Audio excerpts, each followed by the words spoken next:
Welcome to this channel friends. आज हम इस वीडियो में EMF equation of DC generator का ईएमएफ इक्वेशन को हम डिराइव करेंगे।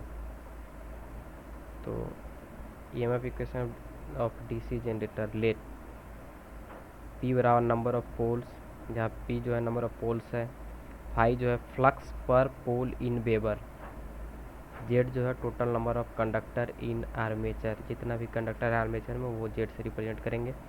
A equals to number of parallel path, A जो है नंबर ऑफ पैरेलल पाथ है। N is speed of armature in RPM, rotation per minute, revolution per minute.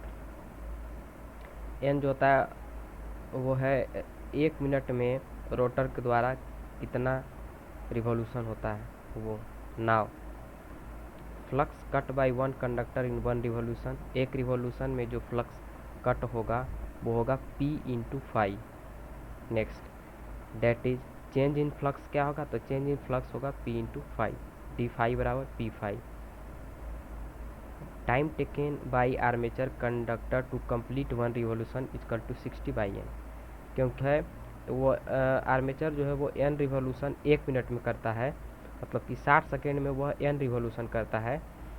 तो इसीलिए एक रिवॉल्यूशन जो करेगा वो 60 बाई एन सेकेंड में करेगा, इसीलिए dt का वैल्यू जो होगा वो 60 बाई एन, मतलब चेंज इन टाइम जो होगा वो 60 बाई एन होगा।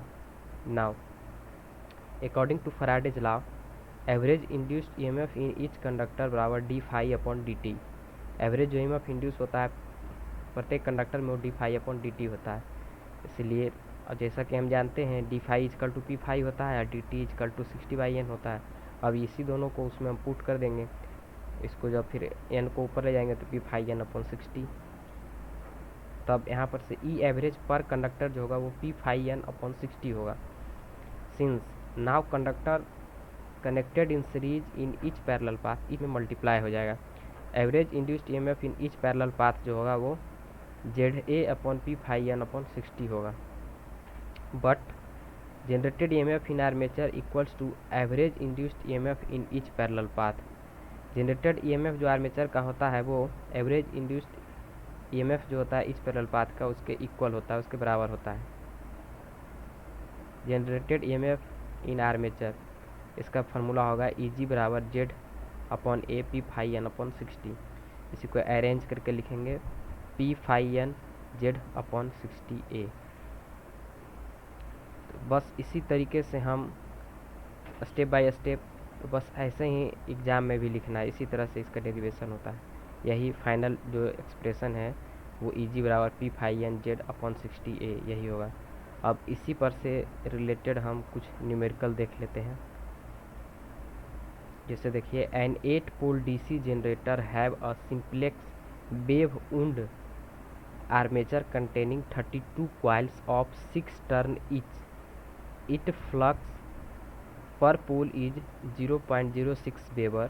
The machine is running at 250 rpm. The induced armature voltage is, बस ये क्वेश्चन है, इसमें अब क्या क्या दिया हुआ है वो पहले लिखेंगे। तो गिवेन P बराबर 8 दिया हुआ है, पोल इसमें 8 है।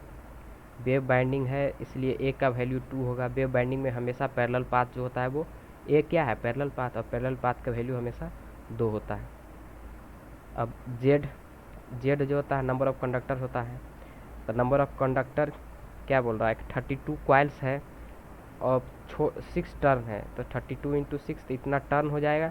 और फिर प्रत्येक टर्न में 2 कॉइल होता है तो उसमें 2 मल्टीप्लाई कर देंगे तो टोटल कॉइल जो होगा वो हो जाएगा 384। यहाँ पर तो यहाँ पर 384 आया। अब देखिए यहाँ पर दिया हुआ है इसका रोटेशन 250 है, तो एन का वैल्यू भी दिया हुआ है 250 और फाई का वैल्यू भी दिया हुआ है 0.06, फ्लक्स का वैल्यू भी दिया है 0.06।